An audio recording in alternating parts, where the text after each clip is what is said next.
sail, like every campfire needs a tale. We're on this freight train going down the rail, together on this pilgrim trail. Pilgrim trail, pilgrim trail. Sometimes heaven, sometimes hell. Pilgrim trail, pilgrim trail.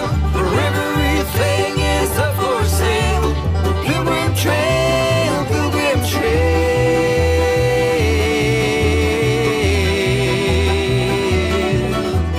Let's meet up down the pilgrim trail.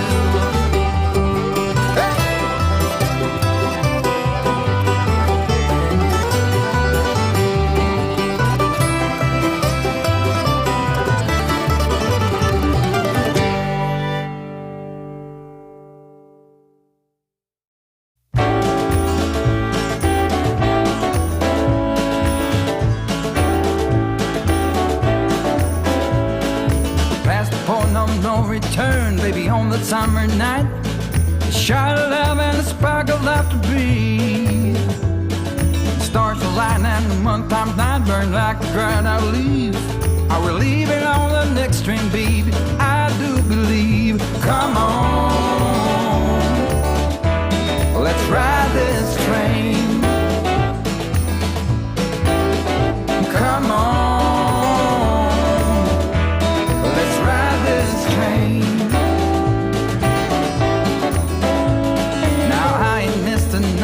I don't hear it in my song. I'm gonna pull my weight, don't get me wrong. Brand new start and a whole new part. They are big old shoes to fill. I'll be there on that platform, babe. You know I will. Come on, let's ride this train. Come on, let's ride this train.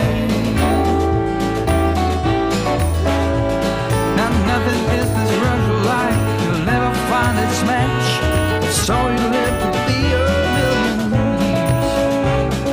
All hearts are lost by default in the time of a single beat. We're leaving on the next train, babe. So take your seat. All right.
Everyone, it's Monday night, and that means it's time for a live stream. I'm Tom Kovichak, and this is Tom's Trains and Things, like it says right there. We got some people in the chat already, and Sparky had a little nap, maybe an 8-minute nap, but it's time to wake up, and I'd like to say hello to everybody here. Who do we got? We got Dunk Inc. Custom, Darren, Chasco, Fred, Sparky, Bernard, let me see, Mark, Dwight, who else? Ron, let me go up further here. I seen somebody else here earlier. Where'd he go? All right. William, there you go. John, 2618. All right. Almar, who else we got? Did I miss anybody? James, we got James and another. Do we have James? Another James in here? Well, first thing we're gonna do is talk about train shows, and I went to a train show this weekend. one of the ones that I've been looking at, and I didn't know where it was, and I found out where it was, and it's on the East Coast, right underneath Vero Beach. It was Fort Pierce. Hey, Naked, how you doing? And Fred. Okay, Adrian. Glad you can make it in here, Adrian. Okay, so we went to Fort Pierce, and after that we went to Clewiston. I'll show you some of the stuff that I saw at both places. Tried to do some rail fanning because there's no rails over here on the west coast of Florida. So if we want to do some rail fanning, we got to do it on the east coast. Thing is, you got to figure out where all the railroad tracks are. And some of those roads that they got on there, you can't get to. So, well, I got to spend some more time over there. But anyway, we're going to talk about some train shows. So let's get started with this right now. Let me go. Boom. Okay. The Villages got another one, February 1st and February 2nd. This one is in the Savannah Regional Center. That's where they have all the trains and vendors. Nice place. $6 February 1st and February 2nd. And we got Jacksonville February 8th. That should be a good one. I don't know if we're going to make it to that one. Maybe not, because we got some other plans coming up. Scale Rails of Southwest Florida, February 15th and February 16th. And, okay. The one I'm thinking about going to is in March. Okay, here's Regal Railways. They got one in Kissimmee on February 15th, Pinellas Park on March the 28th. Then April, we won't get into that because that's too far away. We'll talk about that another time. Here's one, Tampa Bay Area Great Train and Toy Event by the TCA. I've been to one a couple of years ago. There wasn't that many people there, but it was sponsored by none other than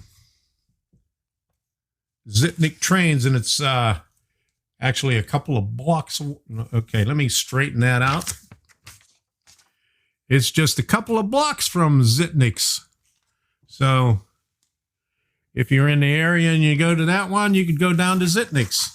Here's another one, Melbourne Train Show, and that is March the 7th, and then they got a bunch of them all year round. That is on the East Coast, and that is further up than Fort Pierce is. It's past Vero Beach. Real Rail in Bradenton, March 21st and 22nd. I talked about that. We went to that one last year. That is a really nice one. And March 14th at, where are we at here? What's the town? Okay, Silver Spring Lions Club, Silver Springs. I heard of that, but I can't remember where it is. Oh, Ocala. Okay, no wonder. Okay, that's way up there. That's close to where the Villages are. And the one that we want to go to is the one in Atlanta, March 14th and 15th, Cobb Galleria Center. Now, that's all the stuff right there. We're going to put this out. Put that stuff off to the side. And Harry Burks, how you doing? All right. Who else we got? Model Railer. John, how you doing? Glad you can make it. Otis Tooley's here. Okay. He's the second prize winner from the last week's, the last 2 weeks, the giveaway. Okay, who else do we got here? Debbie and Sparky are the moderators tonight, so watch yourself. Don't say anything bad. Rick, Blue Workspace Mat. Oh, this thing right here. If you go on my Amazon store page, you'll probably see it on there. If it's not, I'll put it on there, but I got it at Amazon. They have a lot of different kinds. And I wanted to, you asked me a question a couple of weeks ago about what I was going to do with the microphone that I blew out. Well, last week I took it to a couple of music stores up in Fort Myers, and one place that's right next to Victory Models that used to be Metro Trains. They repair stuff, but their guy wasn't in, and he wasn't going to be until Saturday. And then Saturday we was going to the train show. So I went up to the Guitar Center, and they said, well, there's a place up in the shopping center out on 41, but it'll cost you $60 just to put it in the shop. And since it's a $129 microphone, and if you get a funky color, you could get it for $89. It ain't worth it. So it's still sitting in a cup holder in the van. So that's what I did with it. It's not going to do nothing. I'll probably get me another Samsung Meteor for the laptop when we're traveling. Like I did a live stream in December when we was up in Maryland. I used that microphone. Okay, so what else we got here?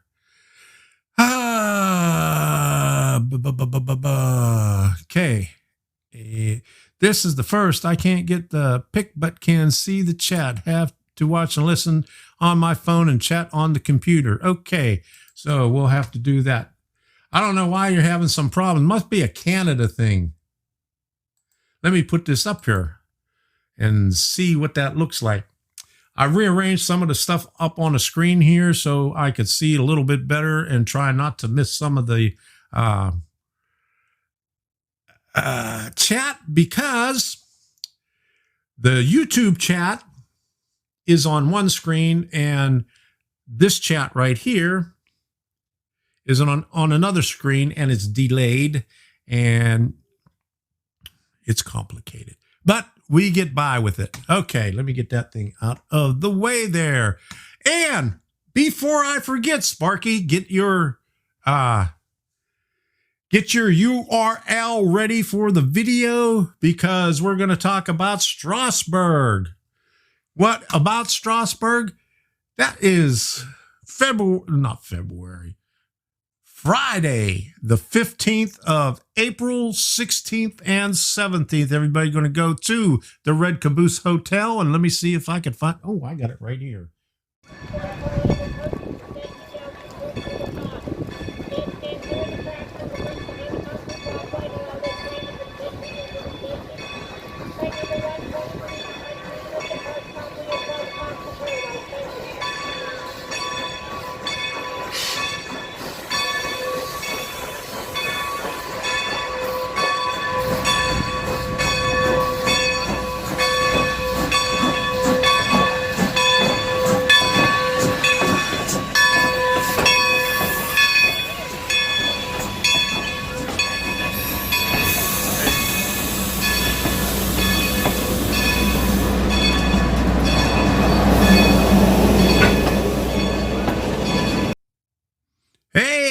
Now, that is Strasburg. That is the Strasburg Railroad.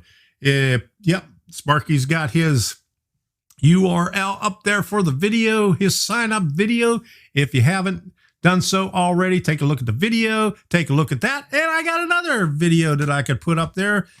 If you're not convinced already, let me put this one up here. At the Caboose. And this one Hotel is in front of the Red Caboose Hotel.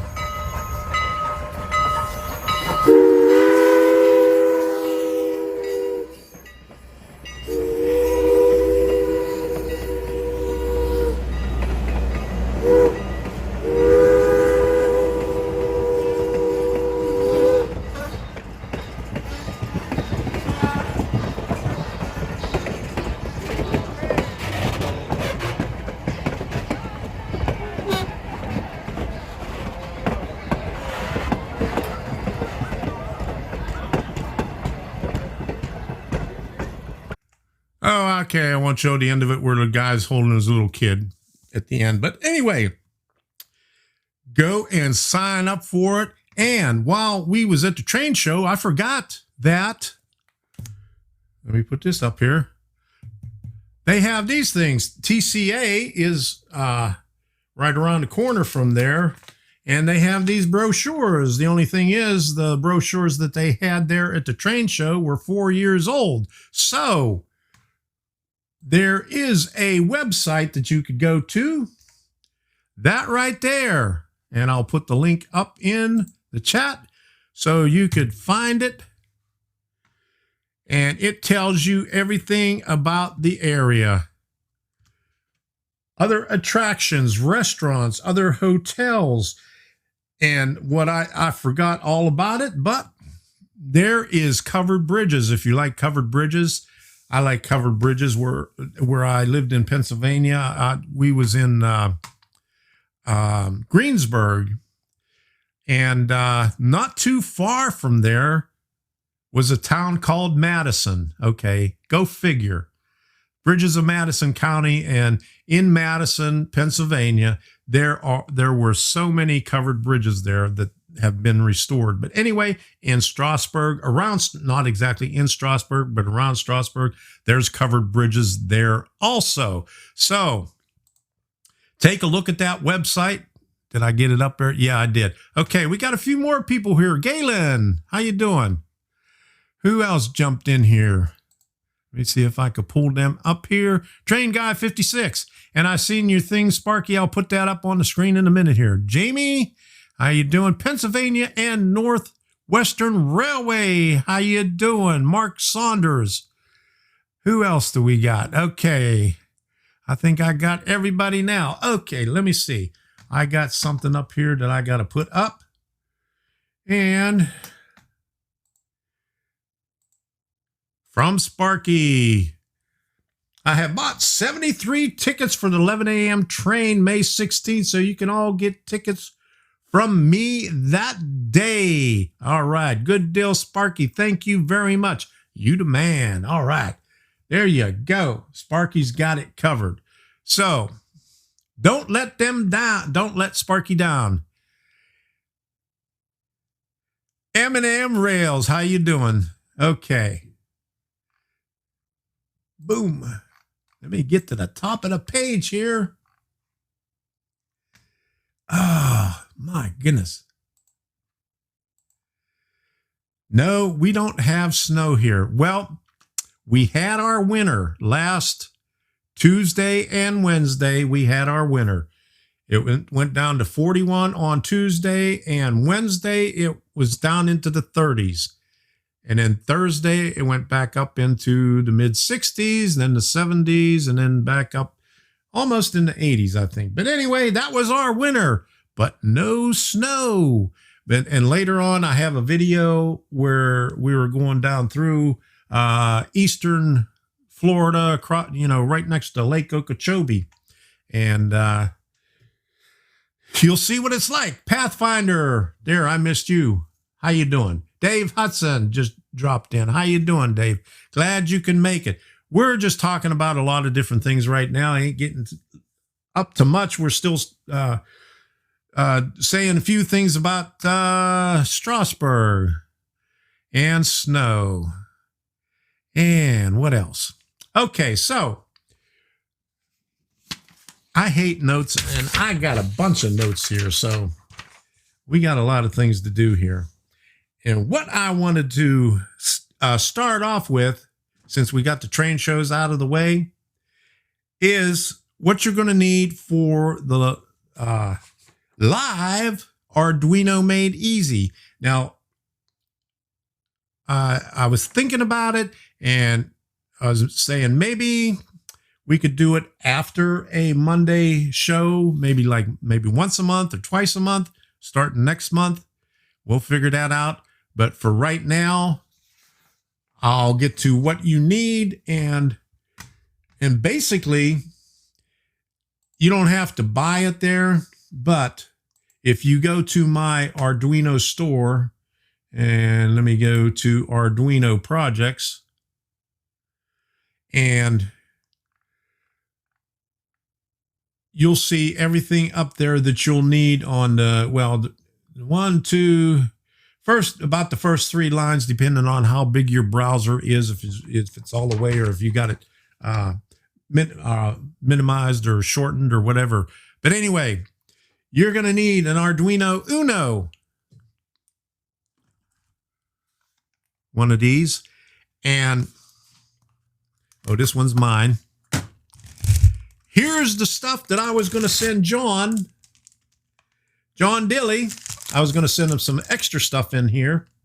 And this is some of the extra stuff that you're going to need, and I'll get that in a minute. But finding out how much it would cost to ship it UPS, I decided just to order it and have it drop shipped with that and the shipment to Otis Thule, the Aligo Super Starter Kit, because it was cheaper that way because I didn't have to pay for shipping. Shipping for this to Oxnard, California, by way of UPS was $32. So, and if you've ever been in a post office in Naples during Christmas, it's the same way during season when everybody from, up in Canada and Ohio and Pennsylvania and New Jersey and New England is down here in the post office sending things back up to where they live, like clothes and their golf clubs and stuff like that. So it's not very easy to get in the post office. I see Possum Bayou is in here now. Okay, how you doing? All right, so anyway, what you are going to need is on my webpage, and when I pull it up, it gives a different URL for it. So let me see if I could pull it up some different way here. I'll try it this way and hope this doesn't mess up my thing. So let me come over here and I'll get a good link for you. And I'll put it in the chat because I got to go to one of my videos. Where's it at? Shop Thomas Trains and Things.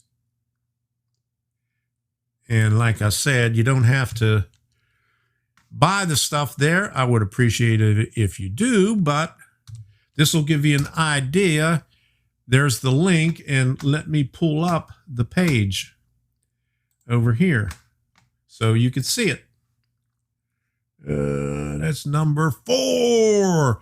Okay, so you're going to need an Arduino Uno. If you want to, you can get a starter kit, but there is one item in the starter kits. They never put it in there, and I don't know why, but you're going to need an IR sensor, which is this thing right here. And you can get them like 10 at a time. They're not too expensive. You can get the specs from here and even get them on eBay, but if you try it on eBay, it might take a little bit longer. You'll need some assorted resistors. Now, I put, this is just one type of resistor here. This is a kit. Oh, this is a kit for 56 values. So something like this, resistors, you're not going to use all of them. You're probably, in a project, you'll probably use 2, maybe 4 at a time, but that's about it. You're going to need breadboards. You're going to need jumper wires. And here is the IR sensor. They usually give you potentiometers in starter kits, and you're going to need that. You're going to need servos, at least 2 of them, and some LEDs.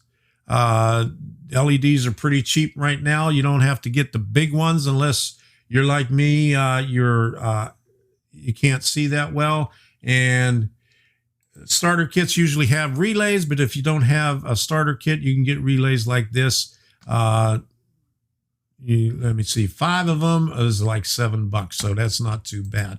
So that's basically everything that you're going to need to get started on there. Now, I got a few people and I forgot all about, wait a minute. Here we go. Got to get this out. Train of thought has left the station. Always. And I didn't ask it until the end of last week's show. Oh, I forgot to refresh. Okay. But anyway, lost my train of thought. At the end of the show, I asked about it. How many is interested in doing it? And we got a few names there, and I wrote those down, but they're someplace else.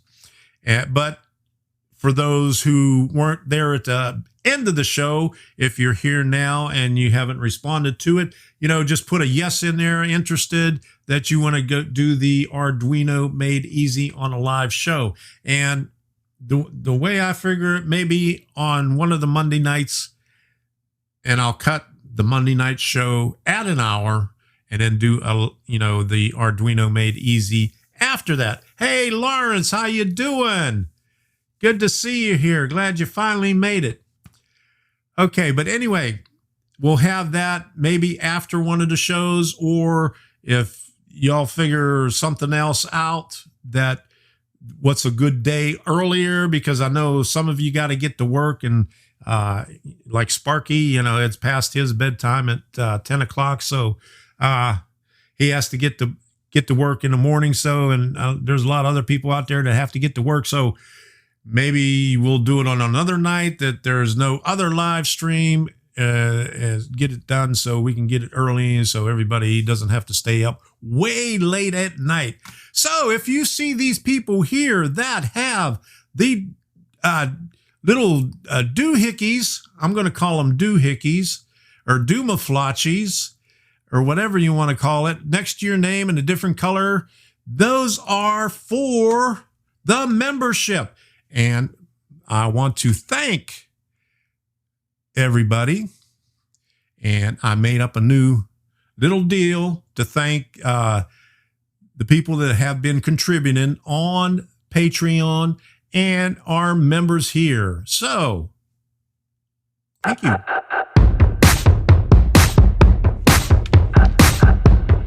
There it goes.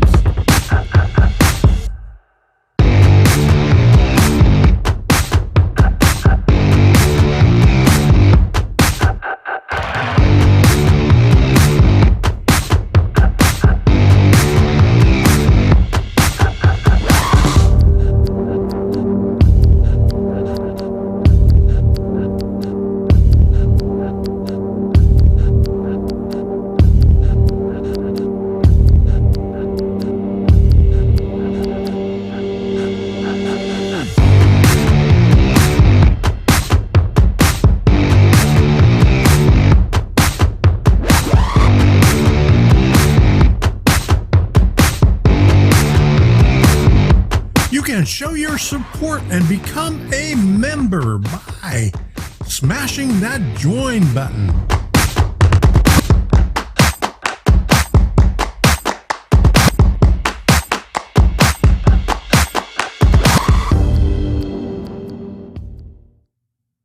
Okay, so thank you everybody that is on that list, and I got another list coming up here.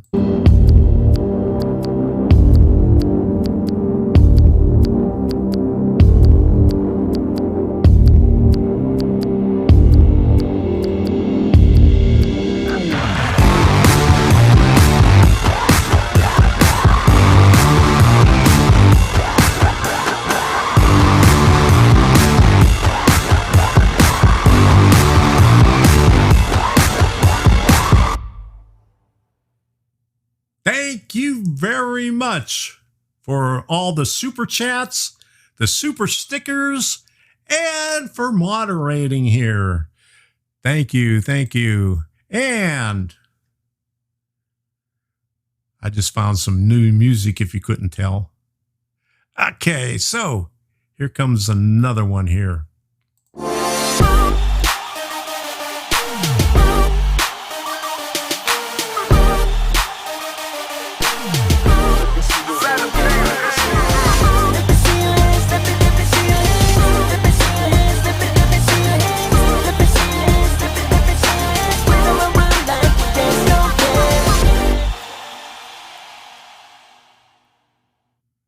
Don't forget to smash that like button. Make that thumb blue. All right. Thank you, Rick Bailey. Here we go. All right. Here we go. There it is. Okay. Thank you, Rick. Yeah, that I'm going to need that because that money, I'm listening to myself talk with a delay. So, thank you very much, Rick. That'll help out with paying for the epidemic sound, where that music comes from. Thank you very much, Rick. I appreciate it. Okay, so getting a club atmosphere in here. Let me pull this up. I got to get these other chat things up here. Yeah, I was looking for some short, stings or transitions, and came up with that. I thought that would sound pretty cool. What do you think? Huh? Okay. Okay, so, I'm going to have to look at the chat a little bit later to see everybody on here. But like I said, okay, and Sparky wanted me to put up the thing again. I'll put up a list. But let me put up the, did I put up the thing on there? Yeah, I put up the Amazon link. Let me put it up there again. And it doesn't, okay. All right. It doesn't put up the whole thing. Let me see if I can get it this way. Because when I pull it up on my computer, it gives a different link because, okay, there it is. All right. Let me do this again. Here is the link to it, if you haven't seen it already. And I'll put up a parts list. I don't have one out right now, but if you go to that page, and let me see, I got to verify that I'm me.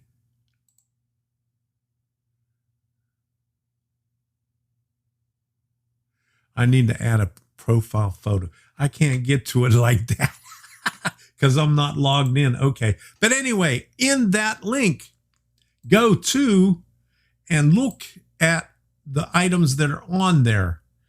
And then what I'll do is I'll put probably a PDF. I don't know how I'll get it out to all of you. I could probably put a link on my webpage, but I'm having some issues with my webpage. Because one of the deals in my webpage hasn't been updated yet, and they keep on updating WordPress, so I get little deals in there. Rick Bailey, maybe you could help. No, okay, no, I gotta go to my provider and get the help out of there. Yeah, this is the stuff to buy to start out.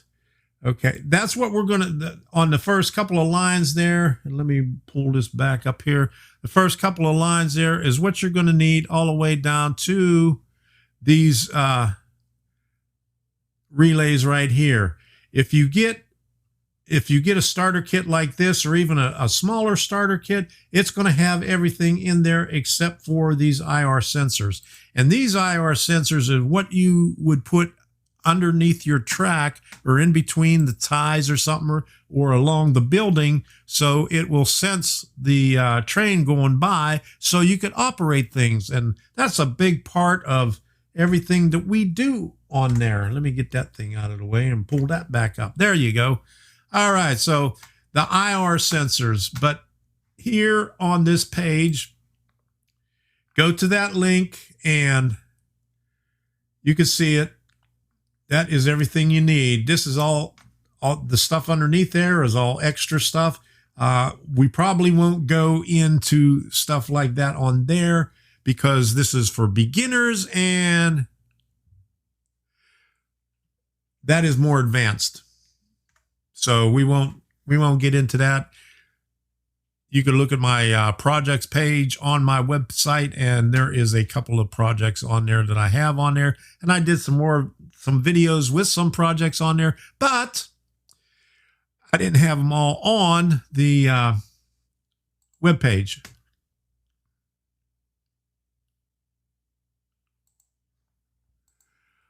Okay, I'll have to put it on PDF next week because I don't have it on PDF yet. So we'll get it up there. We'll put it on if you can wait that long. So, but I could put it up on, you could probably still go to my webpage. I could put it on there someplace so you could download it. Sorry, not a web guy. Oh my goodness. In a Dropbox folder. That's a good idea, Rick. Oh, wrong one. You're obsessed with that Dropbox. Try to get me to do things on Dropbox. Okay. I hit the wrong key, but that reminded me, and I seen something up there earlier about the webcam. Here we go. All right. As you can see on there, I have some curve track. And when we was in Fort Myers, I stopped at Victory Hobby and picked up a package of Atlas code 83 22-inch radius track. I think you get 8 of them in there for $8.25. So it's about $1 a piece for them. I am too lazy to get out the drawings and do it on computer. If you saw my video on it, what I hate about track planning, you would understand.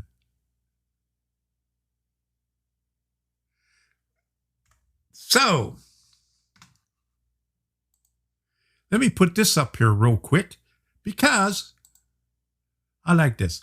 I'm using magnets and Hall sensors for train detection with Arduino. That's a good idea. I heard that before, and I heard a couple of other ways of doing it that I'll probably experiment with, but I'm not that big on train detection because I can see everything. I know where they're at. And I don't have any signals on there.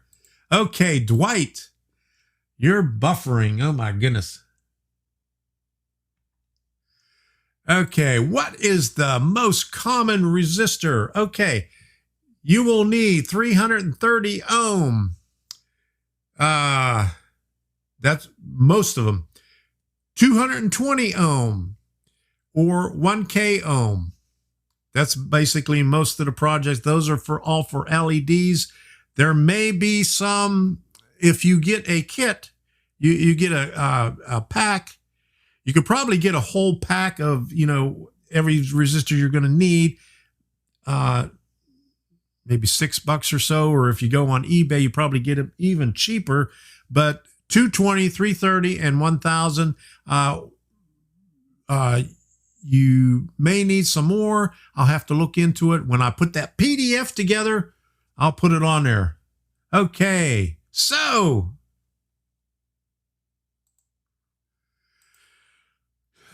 Finally, hopefully Arduino made for the challenged. There you go. Show the list we can pause it. I don't have a list. I have the Amazon page. Go to the link and do that. And okay, I'll put it right there. Get that right there. You could pause it right there. You have an Arduino, you have assorted resistors, you have the breadboard. It doesn't have, you probably won't need 3 of them, but one will do. And if you get any kind of a kit right here, I mean, this is the super duper kit. You get 2 of them. You get this one right here. And there's a little one right here. That's a mini one that fits on a shield for prototyping. But any breadboard will do, as long as you're not using it to cut bread. Jumper wires, male to male, is what you're going to need most. You may need some male to female. But when you get jumper wires, they have jumper wires in the kits. And if you get jumper wires individually, or not individually, but in a bundle, they'll have an assortment of lengths and sizes, or not sizes, but what do you want to call it? Ends on it, male and female ends. Okay. The potentiometer, those are in the kits. You'll need a 10K potentiometer. It could be like this. It could be a bigger style. It doesn't matter, just as long as it fits on a breadboard. 9-gram servos. Those are the little itty bitty servos. And they're not too expensive. Right here they are. You could get them cheaper on eBay. But if you want them quick, you can get them on Amazon. An assortment of LEDs. You're going to need an assortment of them. I mean, you're not going to use, how much is in here? 150 pieces. You're not going to use 150 pieces. You'll probably use, maybe 2 or 4 at the most. But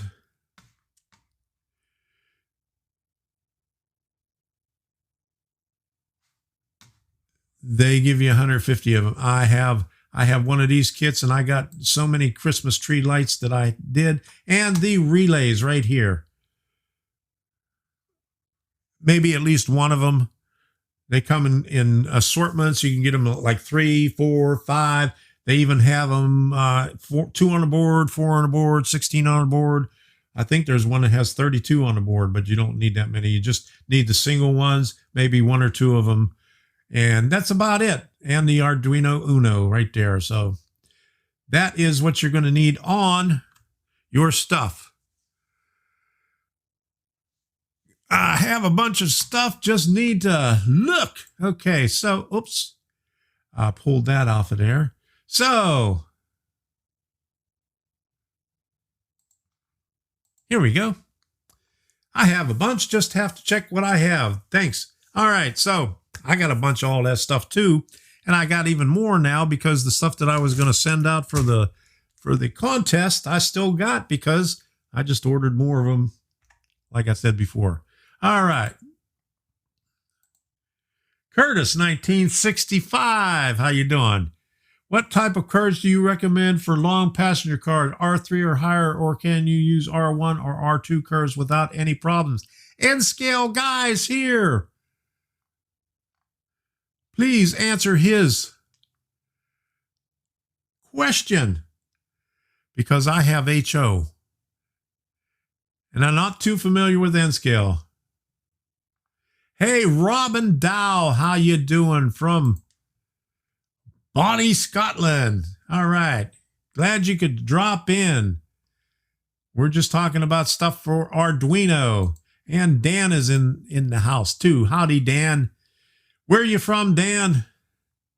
Who else is in here? Ian. Okay. Where are you from, Ian, too? Okay. From Bonnie, Scotland. Okay, so you know what we're going to need for that? I hope that, okay, Amarillo, Texas. All right, Amarillo, okay. From what I have read and heard, the larger the radius, the better it looks. Yeah, that's it. I'm not too sure what that R1, R2, R3 is, but I would try to get the biggest ones for the passenger trains, because I think I did one. I showed what a small radius or what the passenger trains look like on a small radius, and it doesn't look good. So get the biggest one you can. It's N scale. You got a lot of room. And I'm going to show you something about, okay, there's a lot of people that complain that they do not have the room for a model railroad. But later on in the show, I'm going to show you, yes, you do.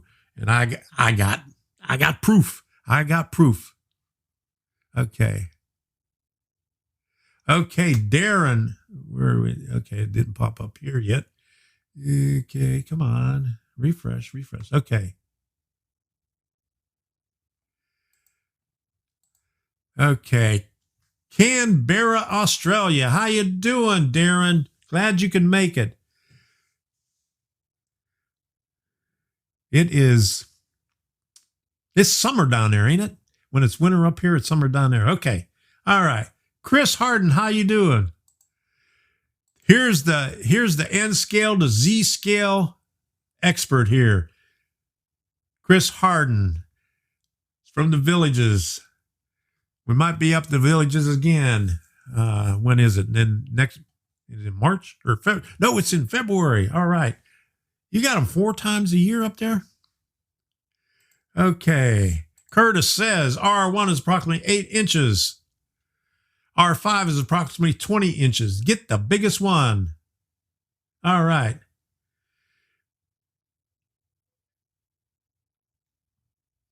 I've seen them in the template program. Okay. Yeah, I heard about the fire. Is the fires anywhere near you?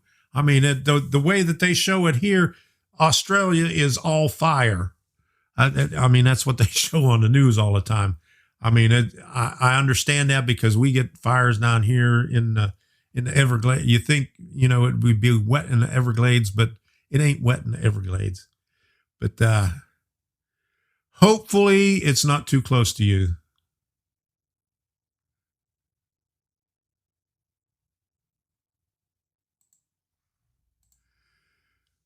And it's mobile. Can put it up on a recliner. Hey, Tar Heel Railroads, ARDS Railroads. Everyone has room for some kind of model railroad. Yes. Went to the train show, and there was a couple of them that I was surprised at. Now, I've seen a small one at Caboose Hobbies when Caboose was still there. And it was small, but this one I think is smaller than the one I saw at Caboose Hobby. 22 kilometers away from me. That's not too far, but it's not too close either. Hopefully it doesn't get any closer. I know how that gets. We drive down Alligator Alley, and sometimes they shut it down because there's fires on either side of it. Up until June is dry season. From December until June is dry season in Florida.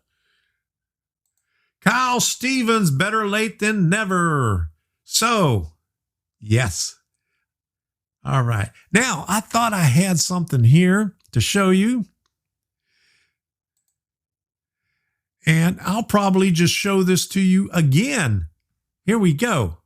Because you could do that super chat. You could do the membership. You could do all that stuff. That'll help out here.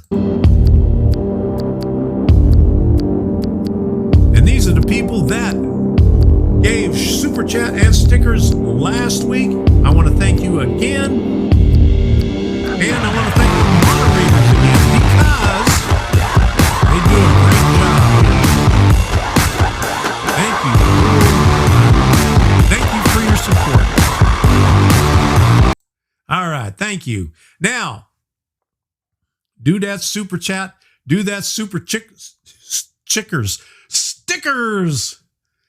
And do that strobe light audio. Hey, we got a strobe light. We got a strobe light audio. I usually only do this for super chats and super stickers, but we got to do this for you.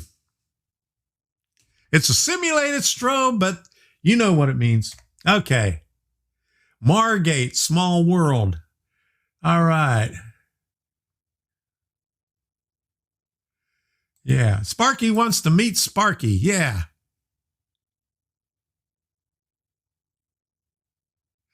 Okay. Yeah, I think there's a lot of us has been away for 40 years. How long was I away? About 1986 is I put up a layout when I first moved to Maryland. I moved a couple years before that. It was 1986, but I didn't really get a good layout until I moved here. And when did I do that? About 6 years ago, 7 years ago, 6 years ago, I think. No, I've been retired for 7 years. So it was one more year before that. So it's been about 8 years that I've had this layout here. I still ain't finished. Since I've been doing these videos, I haven't done much on this back here. I started the project Rock Creek, and you can see I still have the plaster over here. I haven't even painted it yet. Okay. I ordered 2 books on the subject from Amazon. All you need to know, $18.99 free delivery with Prime. That's right, free delivery with Prime. I order books on there all the time. I need to add money on my PayPal so I can hear the new music. There you go.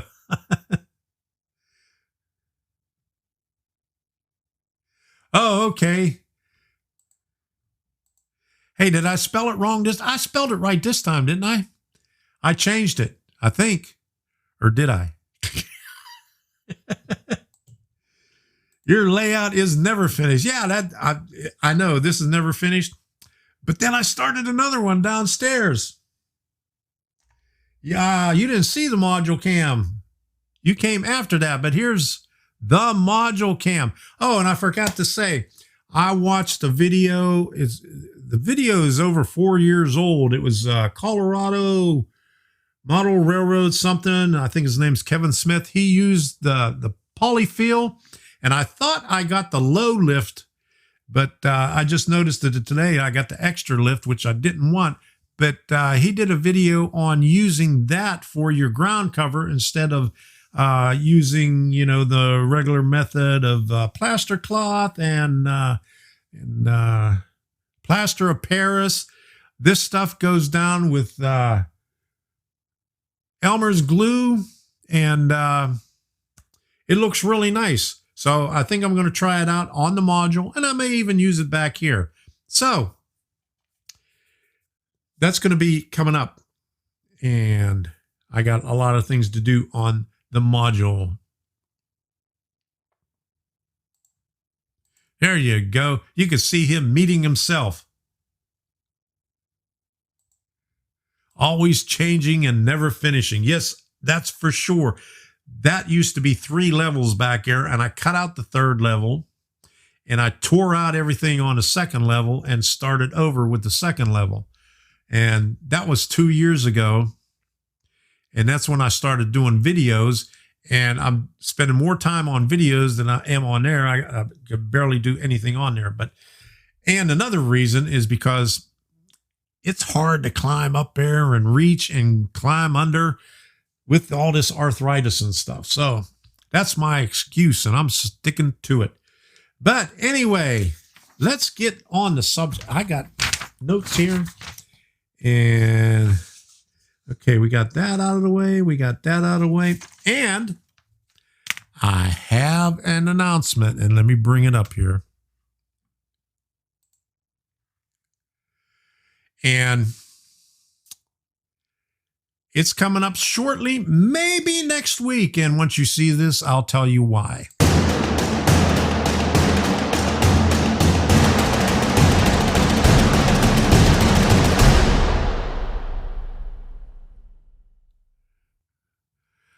Right now, I'm about, when I looked before I started the stream, no, Grandpa Rails, it is not over. We're still streaming. We're going to stay on a while because I only scratched out 2 things on my list already. And I got a lot more. So I'm behind schedule. So anyway, I'm going to have a 15,000 subscriber contest, and I'm about 130 away right now. And at the rate I'm going, maybe next Monday or Tuesday, because I don't know why, because I'm getting a lot of subscribers in the past couple of months, and it's skyrocketing. So I'm going to have a contest next week. I don't know what I'm going to give away, but I'll have to think about that. But next Monday we'll have the contest, and I'll figure out what I have to do. And I may ask your help again, Sparky. Hey, Gaffa Haynes, how you doing? Where are we at here? Let me grab this, pull this up here. Gaffa Haynes is here. All right. Who else that I didn't see? Let me see. Oh, not that one. All right. Jim McCann. And Sparky says, Strasburg is open to everyone and families. And you know what I forgot to show you? Holy moly. Check this out. This is Strasburg's webpage. So, let me put the link up there. And I might already put that up there, but if you haven't seen that already, yeah, I did. Now that I see it, I didn't scratch it off, though. So let me scratch that off. But you can find everything you want to know about it there. I had it right up here on the top, and I just scratched it off now because I forgot to scratch it off before, saying that it was done. I usually put the train shows and Strasburg way up at the top so I don't forget it. Okay, I got announcement.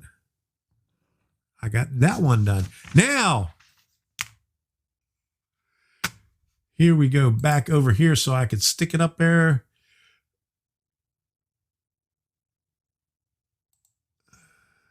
Okay. Any work or video on Arduino IR block detection for sightings? I have one video on IR sensors, and it is for a crossing gate. But you could use practically the same code for anything. I mean, the IR sensor will trip anything, and it's basically the same thing. Go check that out.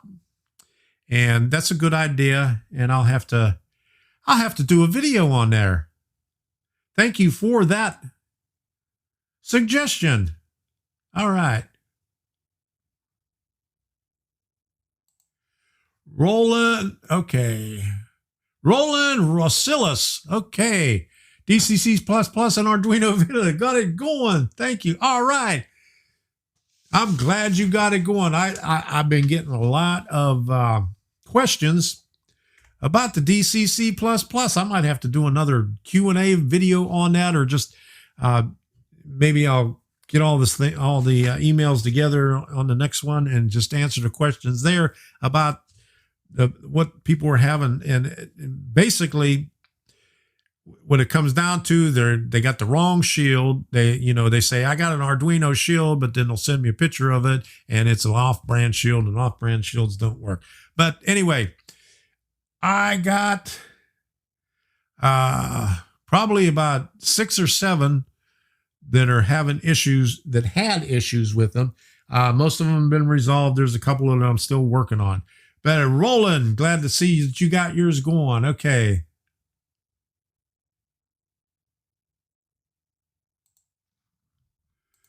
They have a broom stand at the door so the women have a place to park there. 0 Celsius. That must be freezing, isn't it? I'm not up on that Celsius stuff. We don't do that stuff here in the States. Okay. Okay. Wow. Do you go to the Alabama train shows? I wondered how good they are. Yeah, how good are they? Somebody told me about one in Dothan, but we didn't get to go to that one. And I just got a email from the guy who is the president. I guess he's the president of the Model Railroad Club in Tallahassee, who sponsors the one in Tallahassee for in June. He says they're having one at the end of June, which is pretty cool and supposed to be pretty big. I think he said it's in 2 buildings. That I've been talking about it with Debbie. We may go up there at the end of June. Yeah, cold. Ooh. All right. Yes, it's cold. Yeah, yeah. That's the only thing. That's the only thing I know. 0 is 32 degrees Fahrenheit, and the only other thing, metric conversion. Because they start when I was in Texas in the 70s, and they had speed limit signs on the highway. Was that Highway 90 from Del Rio to San Antonio? 55, 88. They had it in miles per hour and kilometers per hour. So 55 and 88. And then over here by Florida Gulf Coast University, they have what is it? 50 and 70. So 50 miles per hour, 70 kilometers per hour. So that's as far as I go. And if I need to do anything else,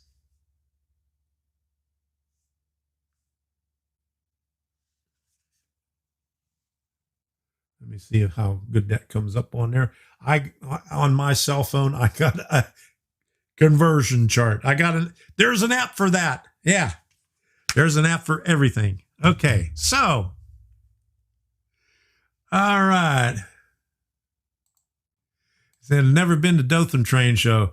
The guy that was asking me about it, he said he went to one last year and he was planning on going to the one this year, but I couldn't go.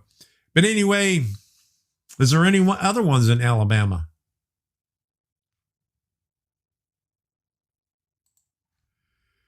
Motor Shield. Motor Shield is you're only going to need a Motor Shield if you do DCC++.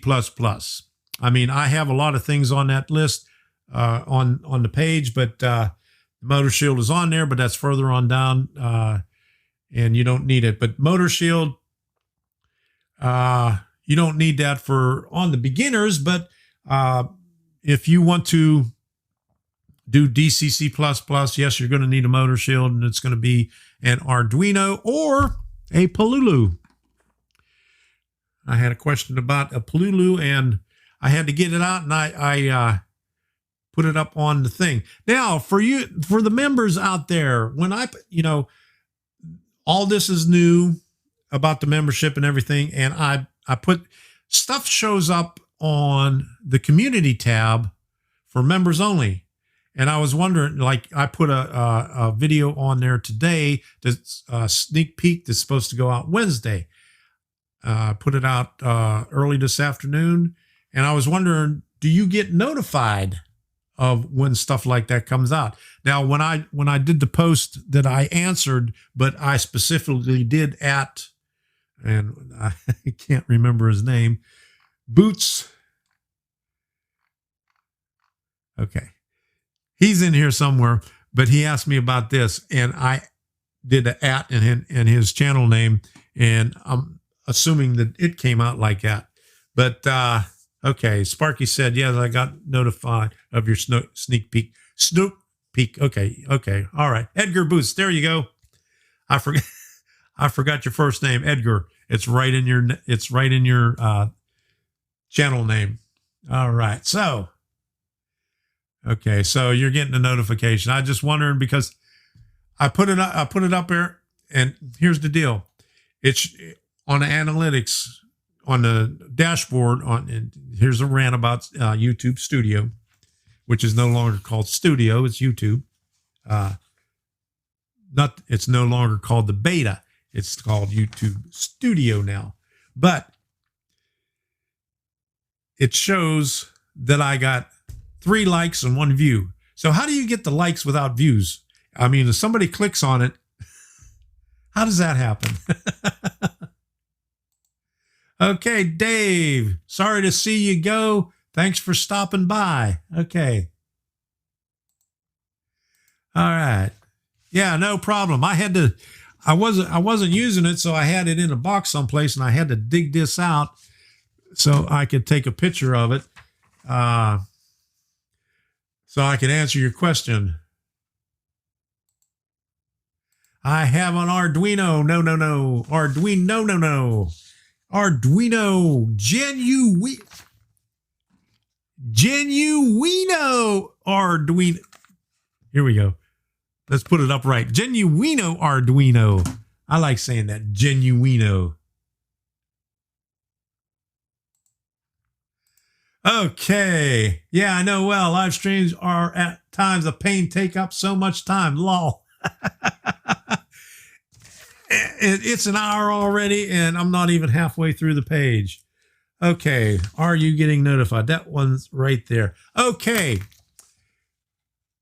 Now going back to the train shows. Amherst Train Show was this past weekend, and Virtual Rail had a camera there all weekend, and I didn't notice it before, but they also have a membership on there, so I joined his membership.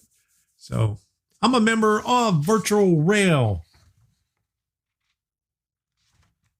Okay, so just wanted to put that out there. They had that. And has anybody gone to the Amherst show? I think there was a couple of people on here last week said that they were going.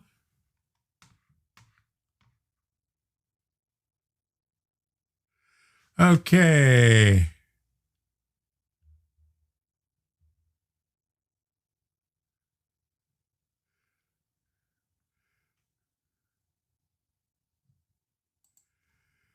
Okay, I get a notice on Patreon. Okay, all right, yeah.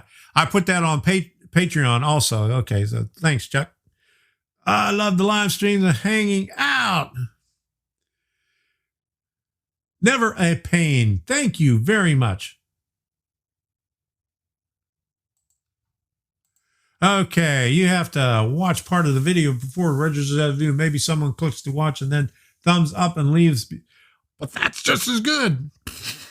And speaking of thumbs up, get that sledgehammer out and hit that thumb. Make it blue. So the the up thumb, the like thumb turns blue. So we have some likes on there. Can you give a link to the webpage, please? I have most, but I have most of the stuff and would like to follow it. Okay, let me see if it might still be in the clipboard here.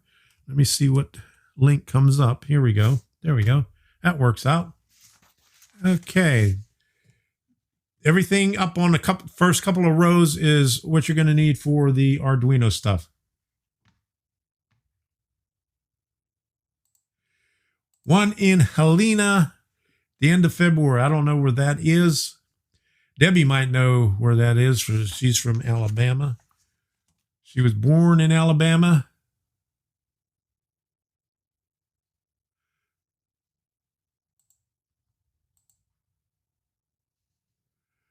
All right. Good deal. Starter kit and I are censored order. Looking forward to the live classes. Good deal. All right. There's 2 starter kits on there. There's the super duper one, and then there's the basic one. The basic one, you just get a couple of things on there. You get some resistors, some LEDs. I sent John Dilly one with his prize because I think he needed that.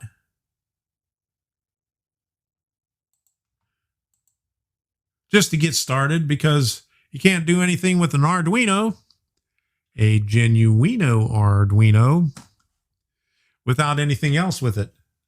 Okay, I bought 2 Megas, Palulu, starter kit, etc., and computer die. Oh my goodness.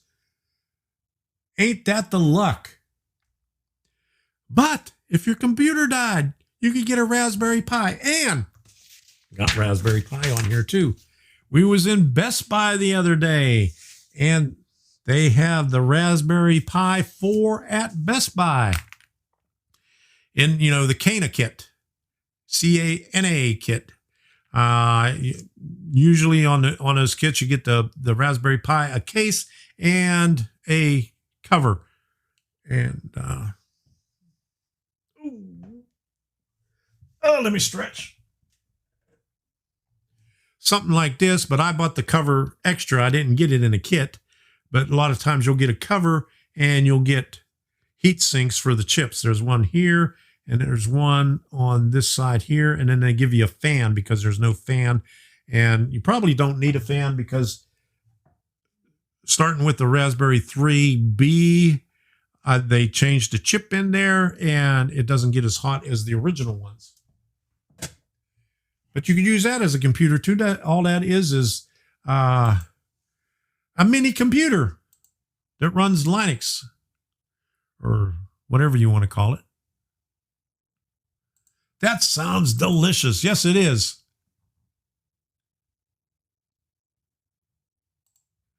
Yeah, it's not the 1980s anymore. Do you use DCC++ to run your trains or only to program them?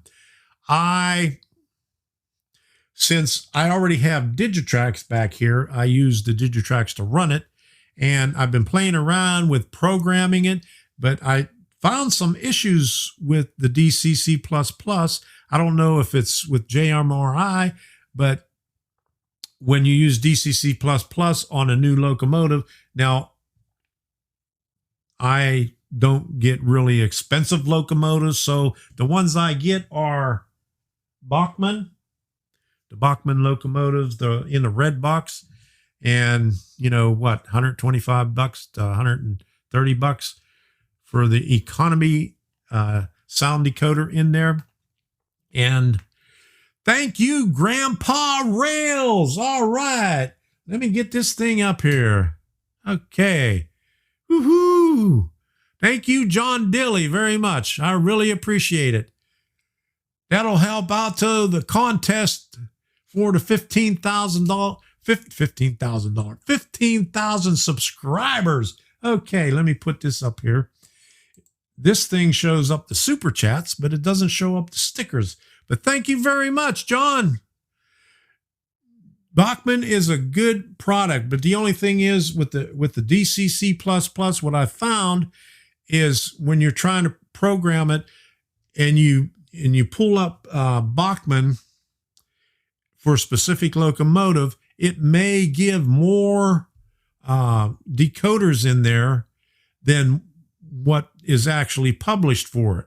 So I'm not sure if that's an issue with JMRI or the DCC++, but I've had some issues trying to program it because, like, how many different decoder selections would there be for a economy sound decoder on a Bachmann locomotive? I mean, you got steam, you got diesel, and they may have some different sounds for different diesels, and some different steam, but there can't be that many. But there's a lot that show up on there, and you have to pick the right one. If you don't pick the right one, it'll show more functions than what you actually have, and it'll show some of the functions in the wrong place. So I started programming it just to do the demonstrations on the DCC++, but most of my things were programmed with Digitrax. I have a PR3. That does fine, and I do it with JMRI. That does good. It's slow. DCC++ is a lot faster. It goes through all the CVs when you're trying to program them. A lot faster than what the PR3 does with the Digitrax. But yeah, I program and run with the Digitrax. And basically with the DCC++, I do it for demonstrations. And wait for it.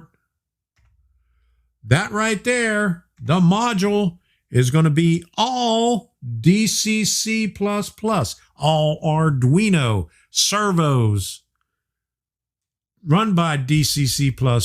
The servos are going to be running the turnouts, and whatever else I could figure out for Arduino, I'll put it on there.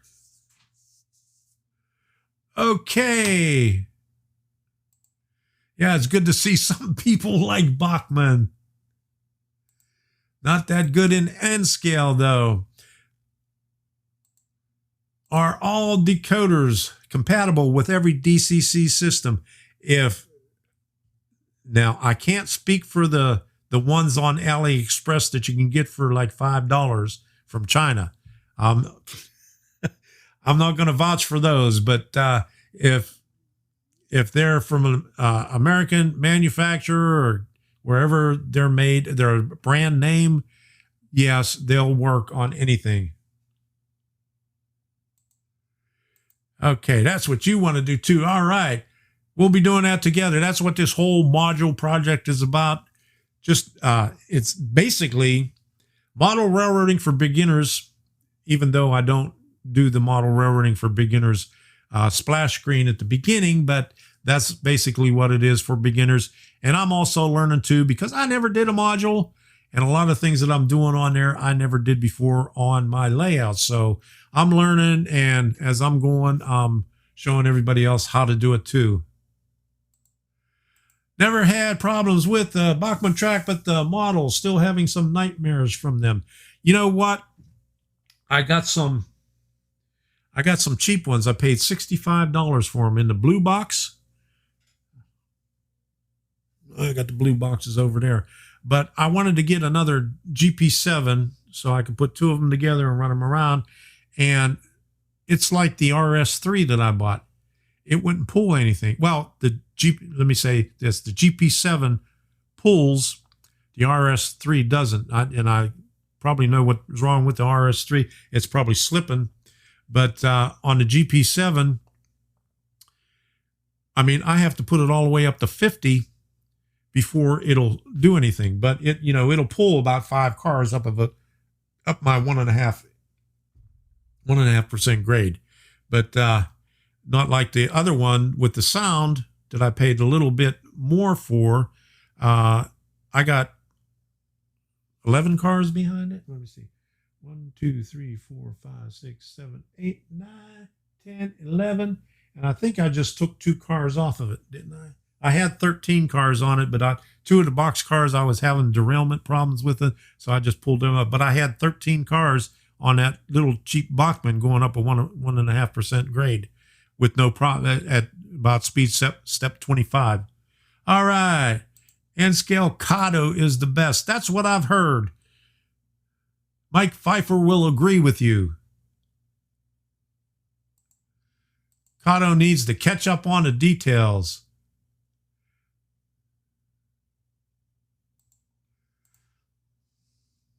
My Bachmann SD40-2s can pull 40 cars. Wow. Do you have a grade on there? I could probably pull a lot more cars if I didn't have a grade, but I go from one level to another level, 4 or 5, almost 5 inches in, what's that? Maybe 17 feet. So that's about 1.5%. Could even be 2% grade, but that's what I got there. Sounds like you need new tires. Okay. Yeah, that's what I was thinking. I'm gonna have to pull 2 of those apart because I got the RS3 and I got the GP7. Or is that the GP? Yeah. No, I got a GP9. I bought a GP7. The GP7 works, the GP9 doesn't. The GP9 is the one that was giving me a lot of trouble. And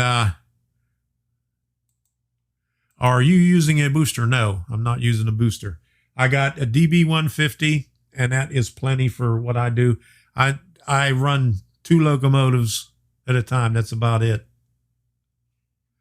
And I only got, where is it?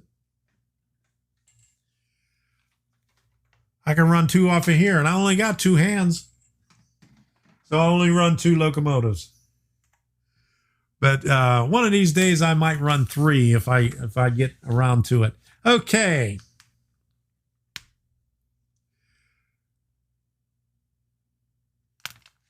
Frog snot. Yeah. How is that stuff? Do you use that? Because the last time I looked, wasn't it like $25 for a little bottle like this? I mean, it looks like, from everything that I hear about it, it sounds like it's good, but I don't know about paying for $25 for what is it, an ounce, or maybe even less than an ounce.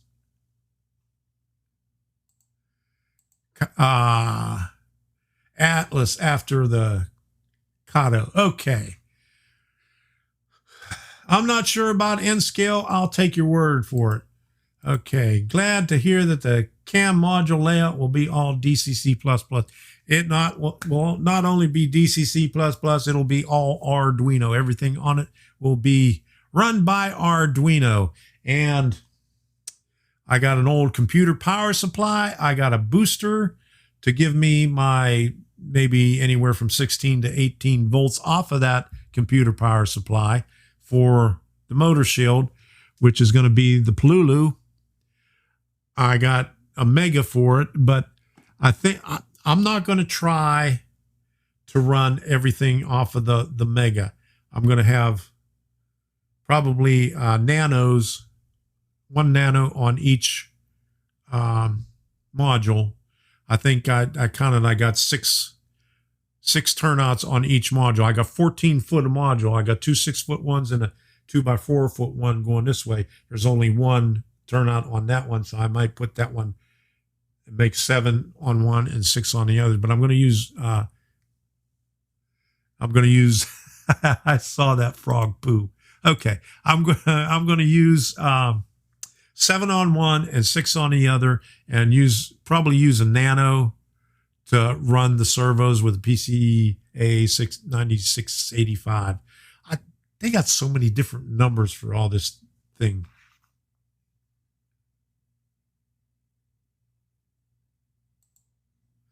How do you calculate that without electronic tools? If you go 1 foot in 100 foot, that's 1%.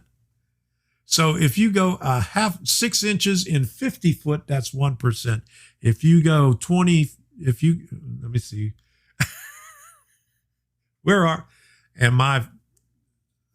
Okay. My camera froze up there for a second. That scared me. Whew. I had to look over at the stream health. It's still in the red, so we're good. All right. But anyway, you get the idea. There's an app for that. Who is it that has the app? Is it Digitrax that has the app where you could, let me see, where's my, I thought I had it on here. But I'm pretty sure Digitrack has an app, and it has all that. The toolbox is what it's called, and it has all that stuff in there where you could calculate that stuff on your Android. I don't know about the Apple stuff. Yeah, a lot of math. I used to be good at math. That was the only thing that I knew when I was in high school. I ran out of math classes to take. I took the calculus, all the algebras, the geometry, the trigonometry,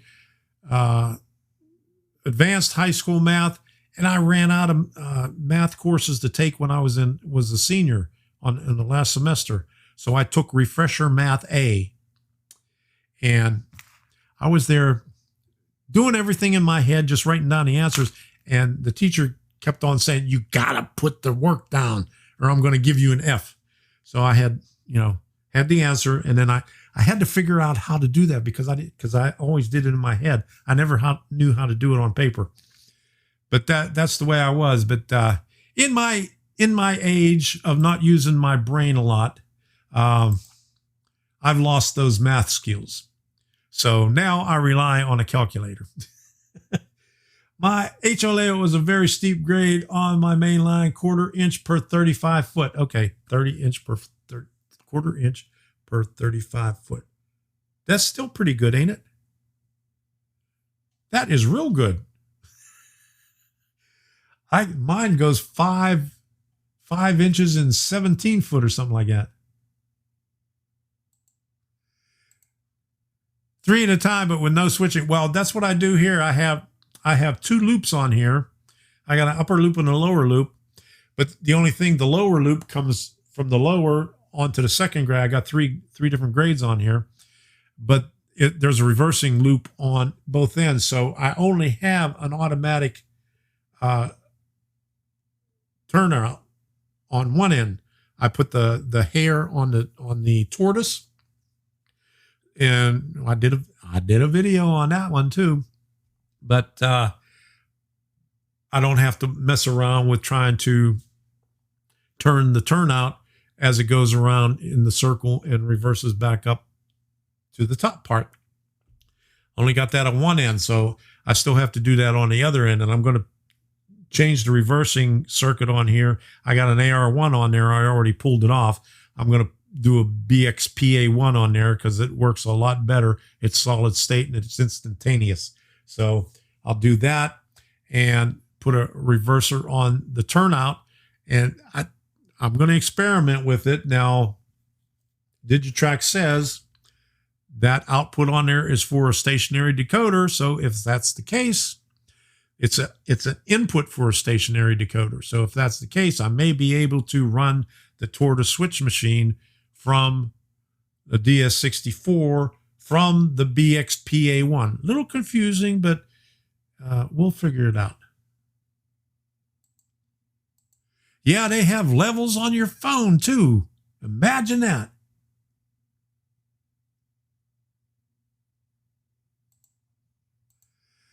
Well, in high school, my mind was not on anything, but I was good at math. I couldn't help it.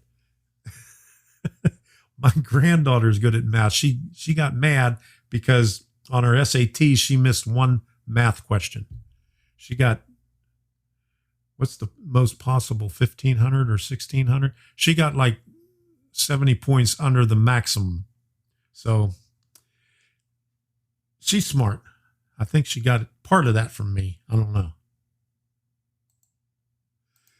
High school, full of figures, not just math, just not math. That's correct. But I didn't even think about when I was in high school. I didn't even think about being in high school. I never studied. I didn't do anything. I just didn't want to be there. I was a rebel. My mind was someplace else. It wasn't in high school. I don't know where it was. All right, there you go. So that's that. Okay, now, are there any questions? Let me do this.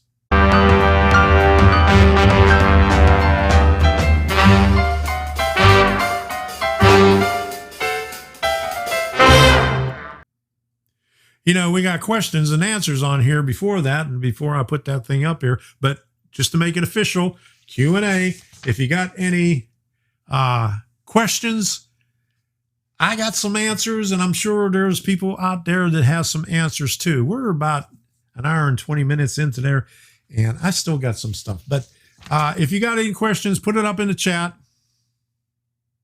Yeah, I did typing in high school too.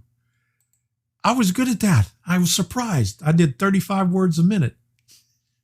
But now on a computer, I'm one finger at a time.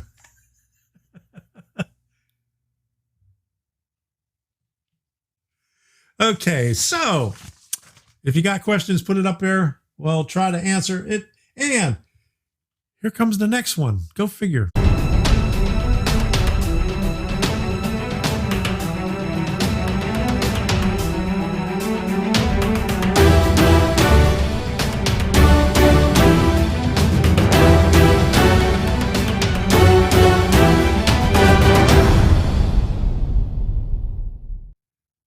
Okay, now train of thought is when we talk about anything. It doesn't have to be trains, it's just thought.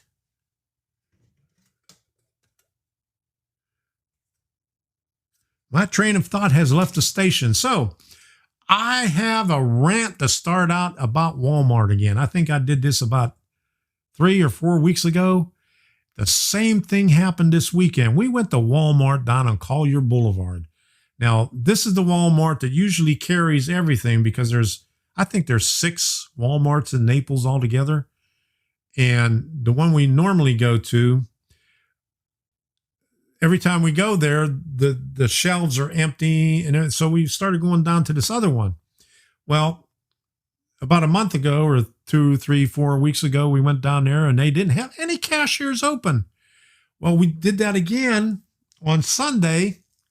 We was there about 1 o'clock in the afternoon. And first of all, when you walk in and you look over and no carts. Luckily, there was an employee pushing a cart back. So we grabbed that one, went in and looked, and right there you could see the line going around the corner like this on the first self-serve aisle. Okay. And then I told Debbie, hold on. I went up and looked a little bit, and right in the middle of the store, they had one cashier, and every one of those self-serve ones had lines backed up. So we just left the cart there, turned around, and we went to Target. So that's it for Walmart. No more Walmart. Done with Walmart. Had it. Don't like them anymore. I mean, they're cheaper. I'll pay a couple extra bucks and go someplace else. So that's my rant about Walmart. I hate it. It's always an adventure. Your train of thought is rusting away. Okay. Harry Burks got the DB150. I got that thing too. That was the first one I got. The only thing that I don't like about it, it doesn't read back CVs. That's my only complaint about the DB150. Yeah, they don't. Target doesn't have everything like Walmart, but I ain't going to Walmart anymore. I had enough of that thing. I mean, they just opened up another store here. We always went to this one store. It's called Oaks Farm, and had to drive about maybe 10 miles to get to it. But they always have cheap produce. They have their own farms between here and Immokalee. Everything cheap. I mean, you can get green peppers for 99 cents a pound most of the year. Sometimes they go up to $1.29 a piece, but you know, when it's time to pick them, 99 cents a pound. Sweet potatoes, sweet onions, the big juicy tomatoes, the beefsteak tomatoes that actually have flavor. All those other tomatoes that everybody has, I mean, they're just texture, no flavor. They're just, yeah. But they had good stuff. They opened up a big store. It took them 2 years. I mean, the building was already there. I think it was in Albertsons, and Albertsons, went out of business. So a couple of other places used it temporarily, and Oaks Farm has been working on it for 2 years, and they had their grand opening in November. So we decided we wasn't going to go there, right when it opens, because everybody's going to be there. So we went there last week. It was still crowded like it was the first day. It was like the grand opening. And when we got in, we found out why. They have everything in there. In fact, they got a wine bar, they got a liquor bar, they got a beer bar. They got 3 bars in there. And what else did they have? They had like 4 different places where you could get food. In the center, they had 2 floors of tables so you could eat, but it's expensive. I mean, like a little deal of cheese spread is like $2 more than what Walmart charges. But I mean, it is nice. But anyway, that's what we have to deal with here. Yeah, beefsteak tomato. That's the only kind I like. I mean, they're tasty. Yeah. All right. Okay, I run DCC, and I got DCC++ over here, but we're going to run that downstairs on the module.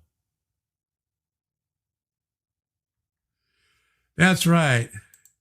Not only do they not have cashiers, they didn't have anybody to pick up the carts outside. And probably at the other store, they didn't have the people. I mean, they do all this big thing about the pickup. I mean, they get rid of all the handicap. I mean, they still left a couple of handicap spots, but they have like 10 pickup things that are reserved for pickup only. I mean, it's a small Walmart. I mean, they don't have 10 people coming to pick things up at a time, maybe one at a time, but they use up all those parking lots for the pickup. And, if you need it, Debbie has a handicap thing. So, she has a problem walking. So, it's hard for her to walk in there. So they use up all those things. But that's enough rant about Walmart. No more Walmart stuff. Okay. Fort Pierce. We went to Fort Pierce over the weekend. Okay. We'll talk about that too. But we went to Fort Pierce over the weekend. I'm going to show you a few things on there. And what I said earlier about the, let me see. Okay, here it is. Now, if you say you don't have the room for a layout, I want to show you this. There's 2 different ones. And I got to show you, I learned a lot from this one guy from this first layout here. So take a look at this. I'll pull that one up. Okay. Let's go with that.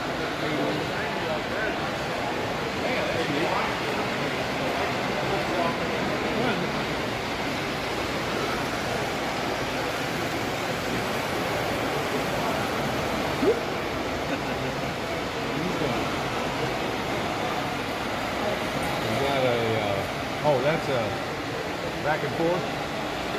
There's a gap cut in the way. And you've got diodes up there. Every so often, This is the good one right here. In a guitar case. When it goes across the gap on the diode, it's got no power. You can't go in anymore. But if the power switches, it can come out.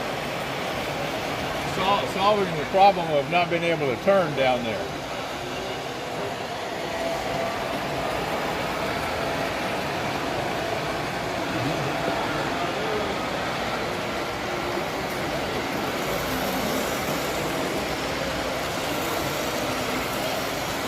And that's all foam. What is? Now, this is what I'm talking about, in a briefcase. Okay. Now, if you think you don't have the room, the briefcase and a guitar case. Now, the guy that had the thing with the guitar case, the layout right next to that, everything on there except for the bridge and I think a couple other things was 3D printed. And he told me about this site. And if you, let me pull this one up here first. Did you go to FEC Yard in Fort Pierce? Yes, I did. And I don't have a video of it. I should have put the video on there. But I think we was on Georgia Avenue. We had to go back there because we tried to go up through a residential area and on around the golf course. And on the map, it shows the road goes all the way around. But, you know, you can't rely on maps all the time. But anyway, you know, it says FEC property, no trespassing. So we had to turn around, went all the way around the other end and came back around and came on the back road, went over the bridge, came down the back way. And I'm not sure if it was Georgia Avenue, but we was up against the tracks where there was office buildings, went down a little bit further. And we sat there and watched them offload some containers, which was pretty cool. We got a video of it, but I didn't put it on this computer right here. But anyway, yeah, we did. And I learned something about it. Let me bring the site up. If you're doing 3D printing, this guy told me about Thingiverse. They have plans for just about everything you want for 3D printing. Everything on that one layout that he had, except for the bridge and the track and the local, the train, was made through 3D printing. I mean, all the trucks and everything, those little buildings. He said he got the stuff here at Thingiverse. So if you do 3D printing, I don't know if you know about this. I'll put this up on the chat. There's the link to it. But I learned something. I never knew anything about that, but there it is. Okay, now I lost my chat. Where are we at here? There we go. I undid it. Okay, let me pull some of this up here again. View all. Okay. Home Depot and Lowe's. Well, I don't mind that they have the self-serve and I use it, but they always have cashiers open. I mean, they only have 4 cashiers to begin with, but usually they have at least 2 open. But I don't mind it there. Lowe's always has all their cashiers open, where we are anyway. Don't do Walmart anymore. No guns, ammo, and they wiped out all of the mom and pop shops, including our hobby shop. That's for sure. Okay. Yeah, John says he used Shapeways. Okay. Sparky is off to bed. All right. Good night, Sparky. Thank you for everything. We'll see you next Monday. Okay. Roland says Thingiverse is good, is excellent. All right. I don't know anything about 3D printing, so I couldn't tell you, but that's what the guy says. Now, I got something else here. There was another O scale. Let me bring that up real quick. Southern Florida O-scalers.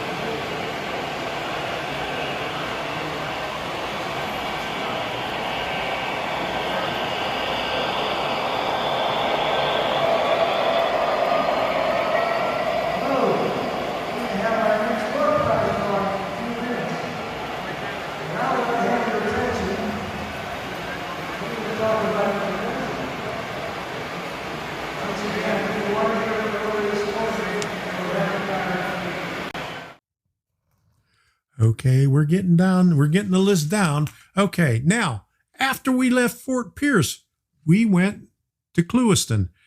We weren't planning on stopping in Clewiston, but we had to go to the bathroom, so we stopped in the McDonald's.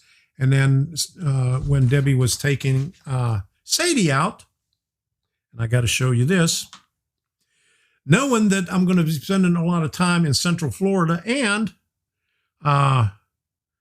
on the eastern side of Florida, I bought a scanner. So I was sitting there listening, and I could hear this chatter of them doing some switching.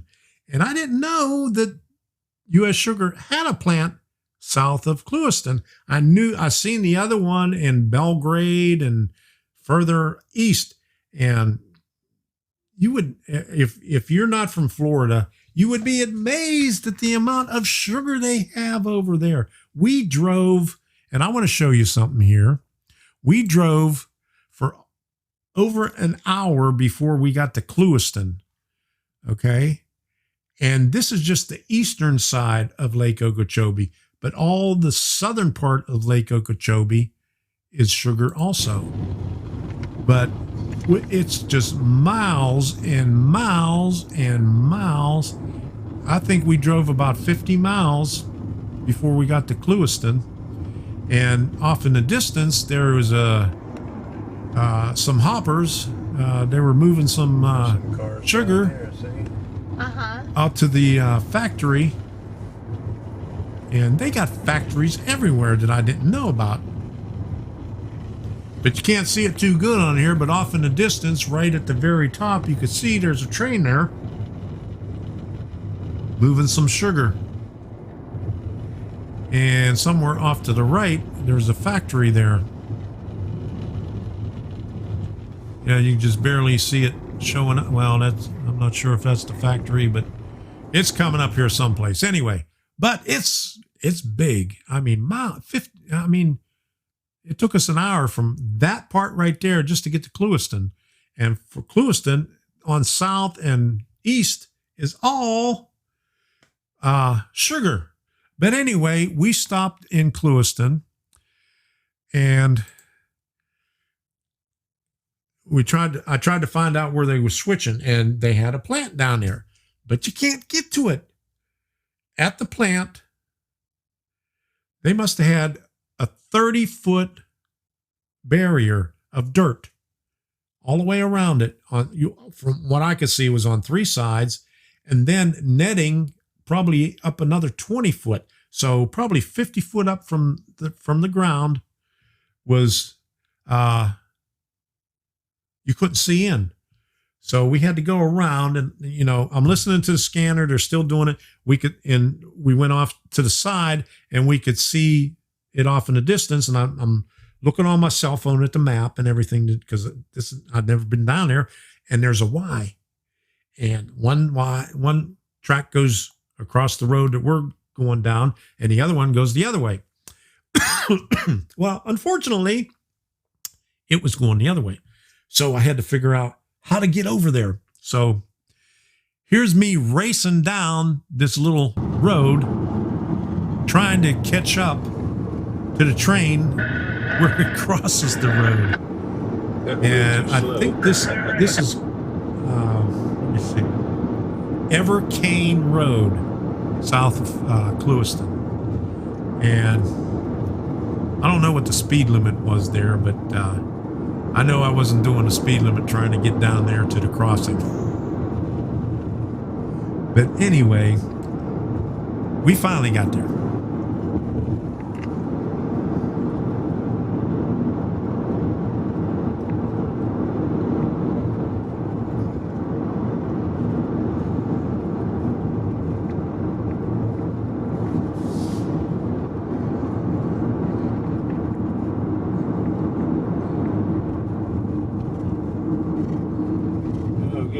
by the time the engine gets there.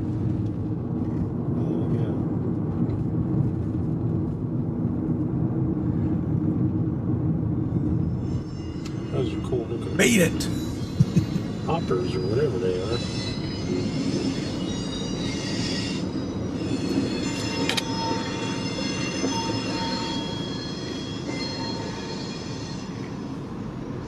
United States sugar. All right. All that driving just for that little bit. What, four cars and then the locomotive. But anyway, at least we got to see something. And then we turned around and sat on the bridge over the canal and got it going down a little bit further. And on Debbie's camera, she's got a pretty good zoom on it. So here we go. After me, Joseph.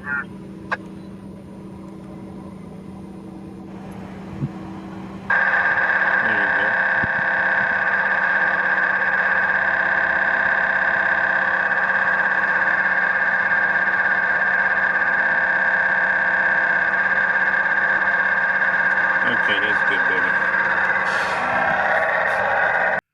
All right, that is our rail fanning for the weekend. Hopefully we'll get some more when I go up Route 17. But yeah, we're going to have to start doing it. There are no trains on the west coast of Florida. In fact, every time we look where the crossing gates were, they're taking the arms off the gates. So further and further north, almost all the way up to Alico Road, almost in Fort Myers. Now, Fort Myers has some stuff that's about 25 miles away, but it's a lot of propane and some lumber there, and that's about it. But we plan on going up Route 17 and following all that stuff up there. Hey, Jerry, how you doing? Glad you can make it. You made it, and I'm running late. I'm almost at the end of the list. I had a long list, and it's been a long stream. So, Clewiston, scanner. Yeah, I got the scanner. It's pretty good. And I was told that you need to get a longer antenna, so I got one. And it all the frequencies that it says it picks up, when you know the 160 megahertz isn't on there. So, all right. But hopefully it'll work, because I can't pick anything up here anyway, because there's no railroads around here. Okay, that's good to know. Central Florida has an estimated 470,000 acres planted in beets for sugarcane. South Florida has beets 300,000 acres of true sugarcane. So, yeah, there's a lot. Whenever we go the other route, whenever from Clewiston we go the other way over towards Fort Lauderdale, or what is it, Palm Beach, take the road down there, you get to see a lot of it down that way too, more than what is up the other way. And there was some abandoned, FEC had some tracks up there. There were some abandoned tracks up there. There was I can't remember what you call them, but a bridge that pivots in the water, pivots that way. It's not, the tracks are abandoned, but I think the next time we go up there, we'll stop and take some video of it. And then they had one where the bridge lifts up straight up like that. The whole structure is up there, and it just lifts up like that. It goes over top of the canal that goes from Lake Okeechobee to, I guess, the East Coast.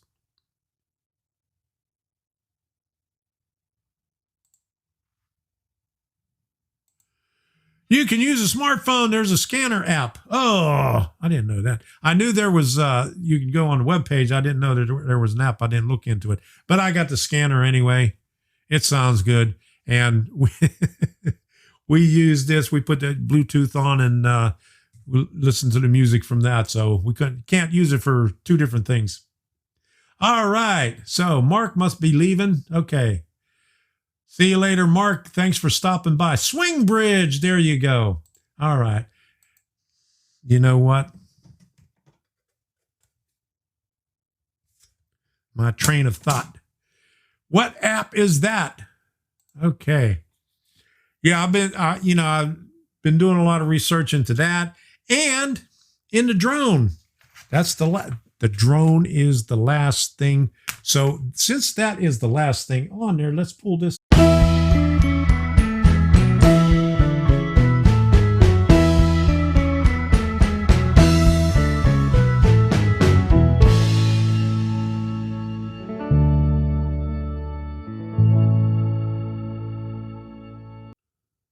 Okay, now, like I said last week, I was thinking about getting a drone. That's maybe a couple of months away, but I'm doing the research in it now. And I'm glad I don't live in Canada because even hobbyists have to get the license. Okay, if you're in the States, you have to pass a test.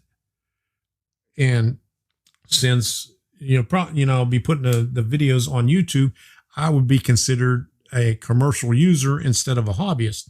So I would have to take the 107 test, which is not the pilot test, but so you could familiarize yourself with the navigation charts and all that stuff that's on the charts. And it is really complicated what is on there.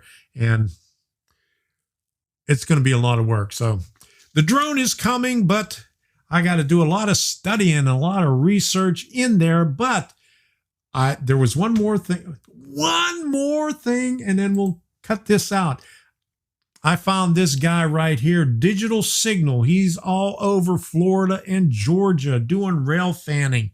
And I learned a lot about using the scanner, about, the chatter on there and different places. The only thing is I have to find out where the mile markers are for the things, but digital distance signal, he's got a lot of good rail fanning videos on there. So if you, let me put this, that page on there, and I'll put this in the chat. Okay, Ken, see you later. Thanks for stopping by. Yeah, I figured all that out. You will need to go to FAA. Yeah.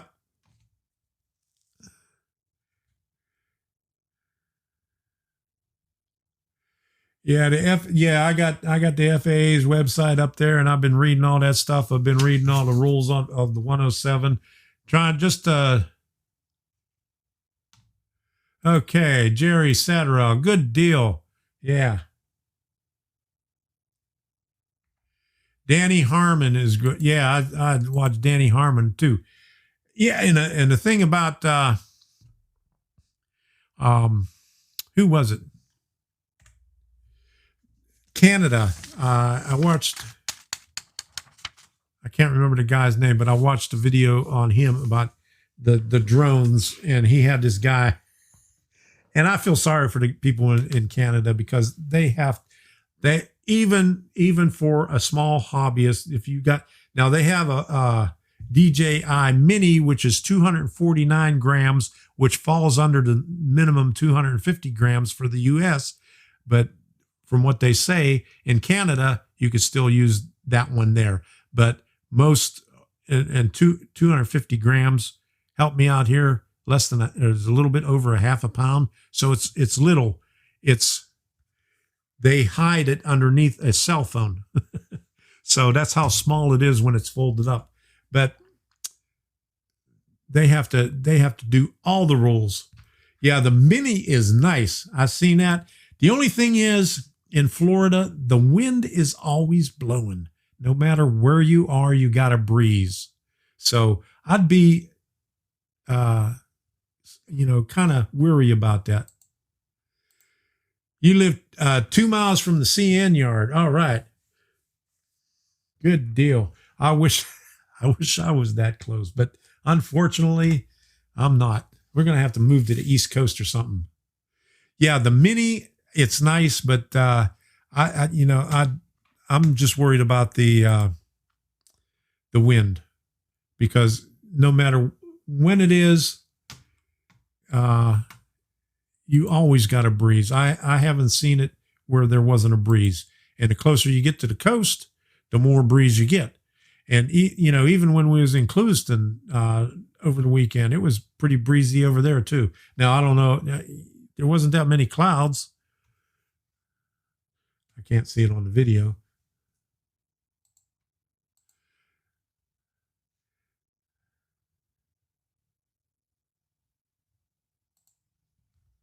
The remote ID is going to be almost as bad as Canadian drone laws. Well, I don't think the remote ID is going to be that bad. At least you won't, you could still be a hobbyist and just get the ID for it. But I think that's a couple of years away, the remote ID before they get all that into action. It takes the government a while to do things. 5 miles from Buffalo. That's got to be cold. All right. But the only thing is, you got to watch out about airports. And the one CSX yard, I think it's called the Winston Yard, and it's in Lakeland, or just south of Lakeland. The Lakeland Airport is right next to it. But I think just on the edge of it, you could fly up to 100 feet. But that'll be interesting, because there's a lot of stuff up the center of Florida that I'd like to do. I'd like to take some video. There's I found another website, and I was telling this guy about it. You almost hit a drone a few weeks ago. Uh-oh. But I don't have it on this. Let me see if I can pull it up. Google Earth Timeline. So you can see. Let's see if it comes up in my history for the other computer. Well, oh, wait a minute. I know. I got it in my favorites. Where's it at?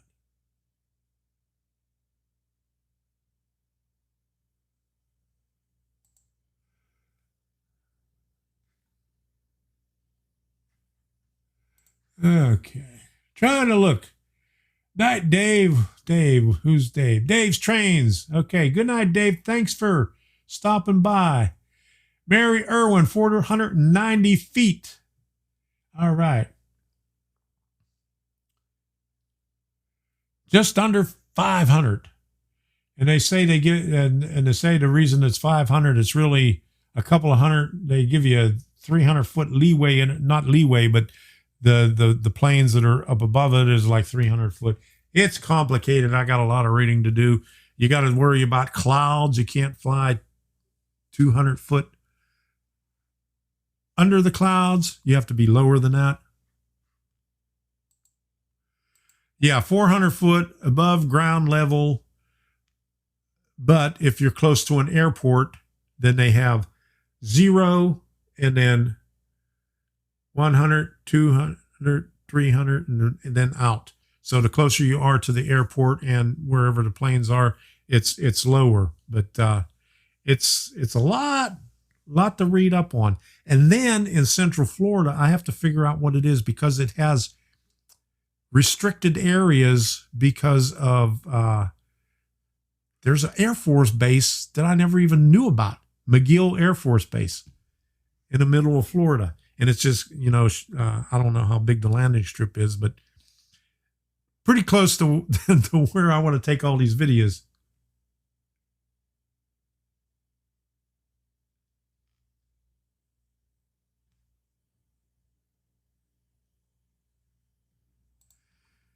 You have to get an AMA license. Is that for Canada? Does Canada have, does it see something? But let me pull up the thing here. You got to get an FAA license, UA unmanned aircraft license, covered under 107, I think. Let me see. There's exceptions, no drone zones.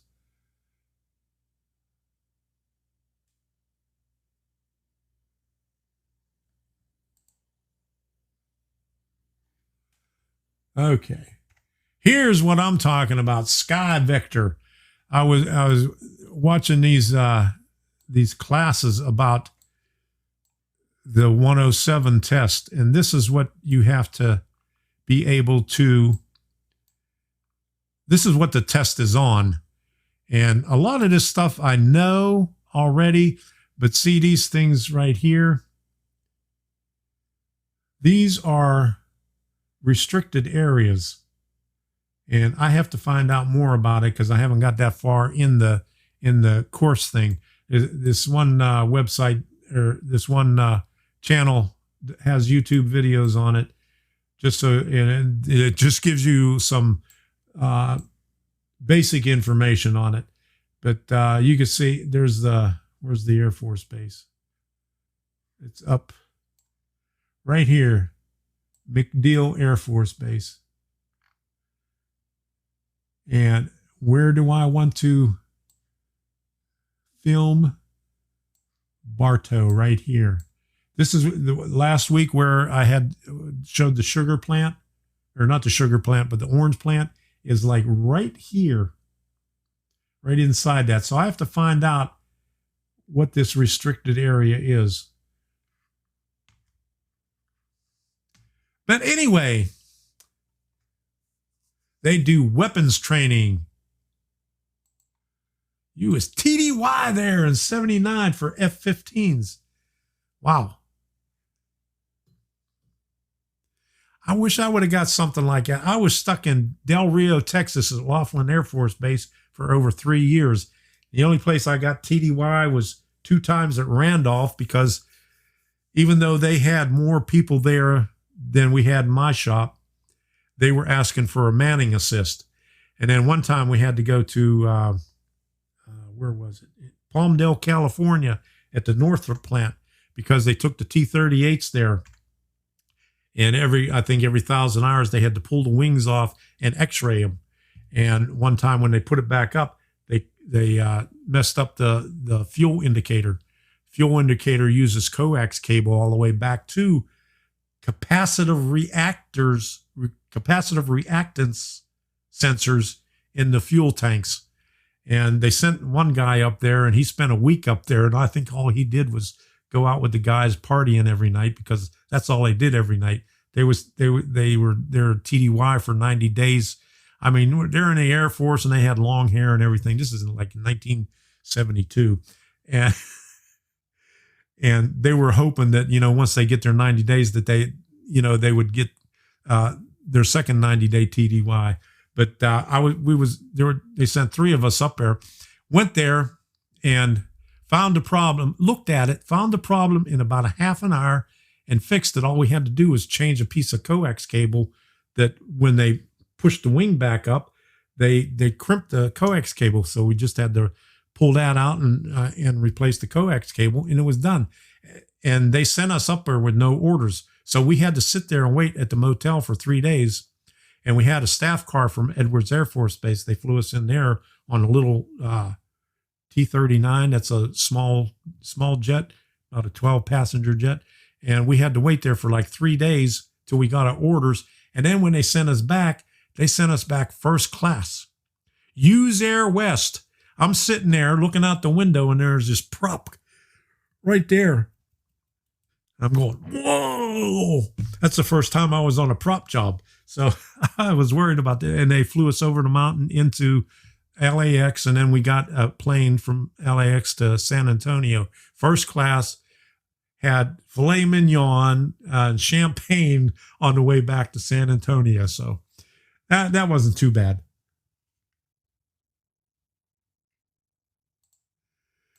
Okay. I do know somebody in Florida who owns 6 megs and does give flying lessons. Oh, okay. Send me an email. tomstrains@gmail.com. Let me know, because I'm interested. I'm really serious about that.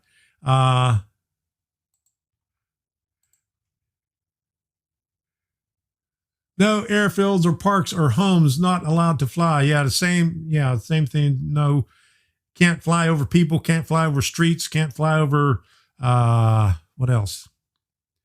Populated areas, stuff like that.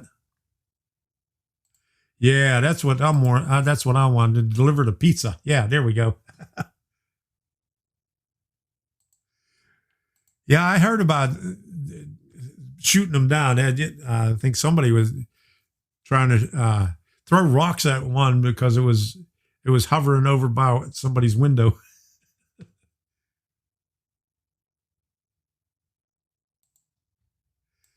All right, 76 Tad to Point Mago F14 eval. Okay.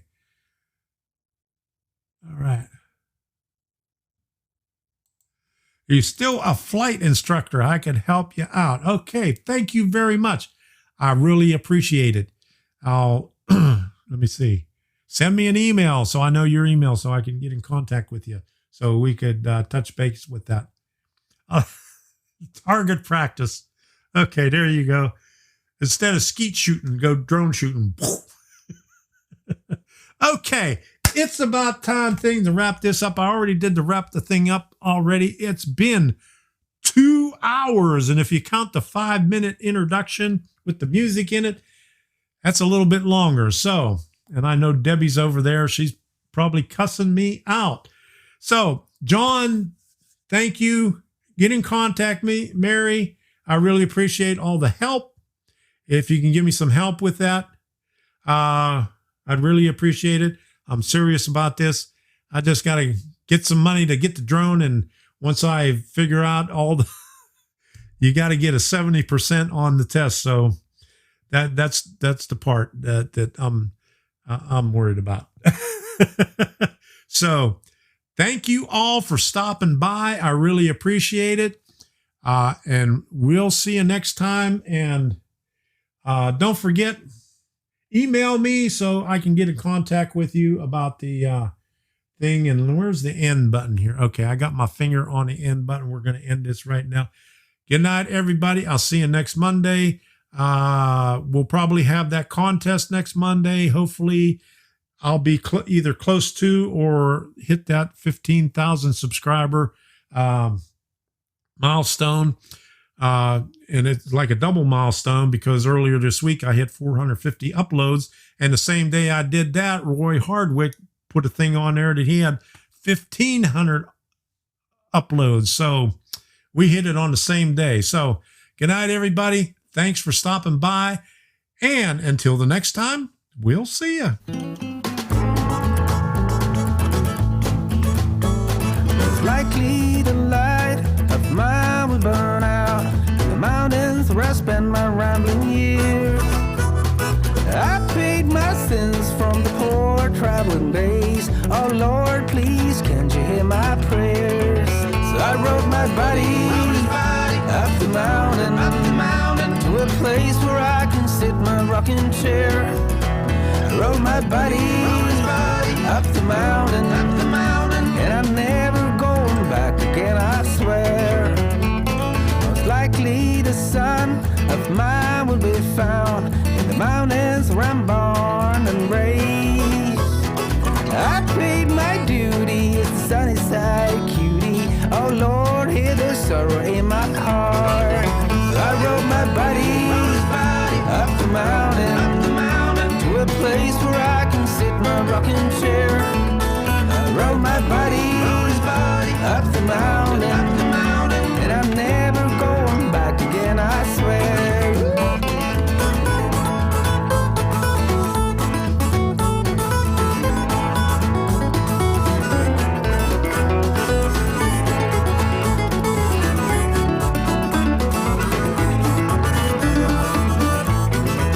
So I rode my body up the mountain to a place where I can sit in my rocking chair.